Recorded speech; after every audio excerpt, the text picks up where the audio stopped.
For instance, when the fumble at the beginning of the game, when Lucada landed on the offensive player and they rolled it a fumble, before that they blew the whistle, which means the play's dead.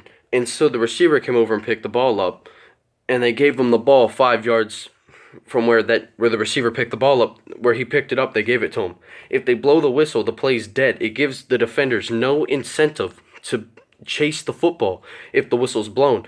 The offensive player picked it up just in case, and he actually got those 5 yards. And the second one was a 30-yard run on their second touchdown, which I believe was in the third quarter. The referees blew the whistle before the play, and everybody on Penn State froze. They still ran the play and got 30 yards. And then the refs didn't go back on it. They missed some offsides calls. And to be honest, I can't even be mad about the refereeing because that didn't decide the game. But it was definitely a factor of why Penn State lost. You look at their defense, they missed a bunch of starters, missed their best, playmaker on offense. But honestly, if their defense allows 24 points and their offense can't score, first of all, it's mixed because we have a terrible quarterback and a terrible play caller. And we have bad coaching. We don't have these guys prepared. And like I said before, Clifford hasn't gotten better in 3 years. Franklin is terrible at developing talent. I mean, I get he pushes these guys out in the NFL that have been good, like Micah Parsons, Saquon Barkley, whatever, but he has to do better. It's not that he should. He has to. It's not going to cut it. If he has another bad year, and we just signed this dude to 10 years. But I think if he has another bad 2 years, Penn State's going to consider getting rid of him, which I'm all for.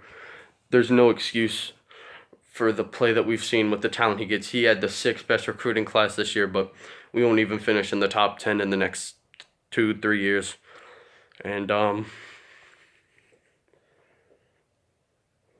next order of discussion is the defense, because I did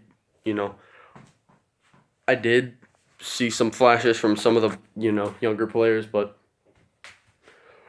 there was bad play calling on that defense. They put a backup QB in, and Penn State still decided that they were going to, just in case, they were going to drop 5 guys back into coverage. No, you send blitzes at a young QB.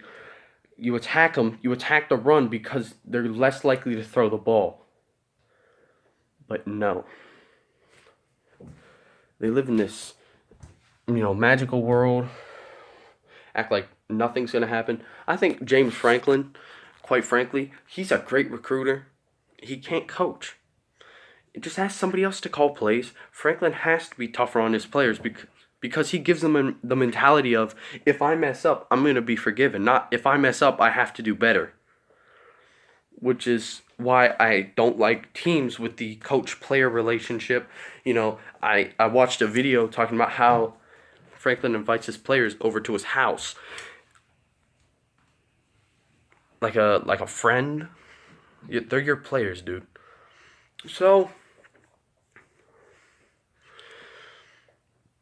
I'm ashamed to be a Penn State fan at this juncture, but I think soon we'll see some changes in that coaching staff.